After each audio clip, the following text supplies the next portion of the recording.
So what do we do? What do we do? I mean, there's the problem. It's prevalent. Please take that with you. This is not a small percentage. This is not a group of kids we can identify as having trauma and treat them separately over here and they're going to be okay. This is a broad number of students in our public schools. And on any given day, someone might have the day or the week before had an experience that's impacting them right then and there. So what do? We start with a student-centered model of success. Start with the student. And then around that student, building a school community that can provide that context for some resiliency against the impacts of traumatic experience.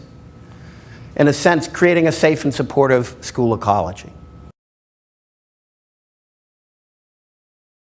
And let's start with the student-centered model. You could think of this as whole child. When we were doing this work, we went to developmental and trauma psychology and said, how do they think about whole child? And they talk about relationships, they talk about regulation, they talk about competence. Now, competence in school is academic competence. That's real. I mean, schools, let's remember what schools are about. They're about academic achievement. And so we took this model and we did some work and realized we're missing a piece. We're missing this piece of physical health and well-being. The body image, the self-injurious, the somatic symptoms. These are all part and parcel. I work with this girl, and when she gets anxious, you watch her go through, she's got this little rap that she goes through. First it's, oh, my ankle hurts, I have to go see the nurse. But we all know that's coming. And then it's, I have a headache. And then my stomach hurts. And she's found that the no-fail option for somatic complaint is, I think I'm going to throw up. Because at that point, no one's going to take that risk, and she's going down to see the nurse, right? And so you add those together, and we have these 4 elements that we call domains. It's the whole child. And this is important because oftentimes the key to academic success is not more time in learning.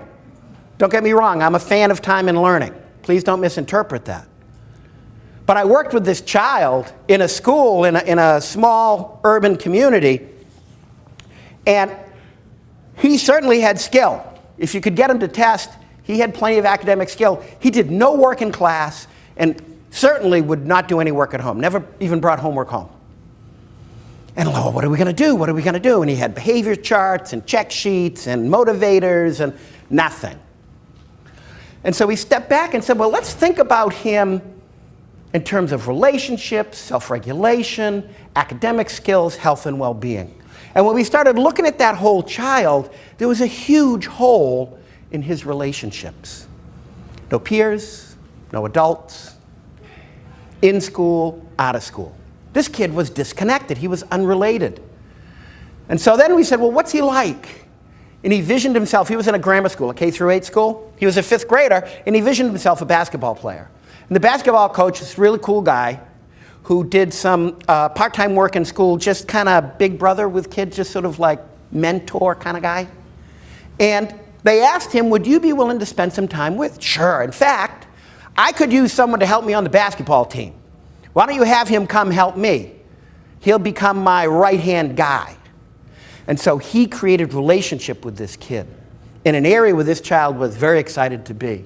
And then some of the 8th graders got to know him, and so now he's connected to some of those 8th graders, which when you're a 5th grader is the ultimate cool, no? Walking down like, hey, Freddie, how you doing?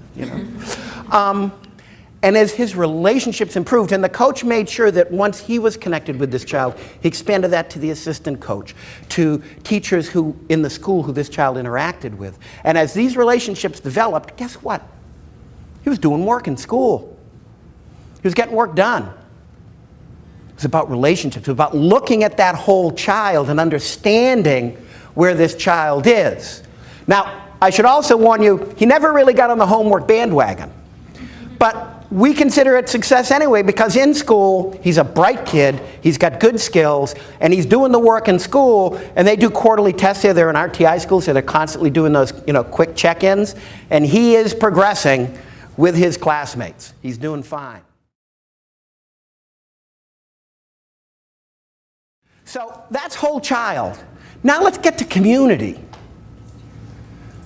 And a lot of the research done by Mary Harvey really indicates the incredible impact of community support on reducing the severity of trauma and its symptoms. That having someone that is accepted and connected to a community is one of the most significant things you can do to help individuals who are in the midst or have experienced significant trauma. And so, why whole school? Well, you know, the strong community piece from Harvey, schools are communities for children. In a child's life, after family, it's probably the most significant community in their life. And if we can make them safe and supportive by providing them with an environment that they can connect to, now we're beginning to provide that context, that environmental piece, that resiliency factor against the impacts of trauma. And to do it, it's a whole school effort. Whole school. It's not a teacher in a classroom, here's the program, get it done. It's not that. Again, service can be very powerful and useful. It's got to be in the context of a school, a community where the child is connected, feels safe and supportive. If we don't have that, then all that service, is the child really going to engage? Are we really going to reach that kid?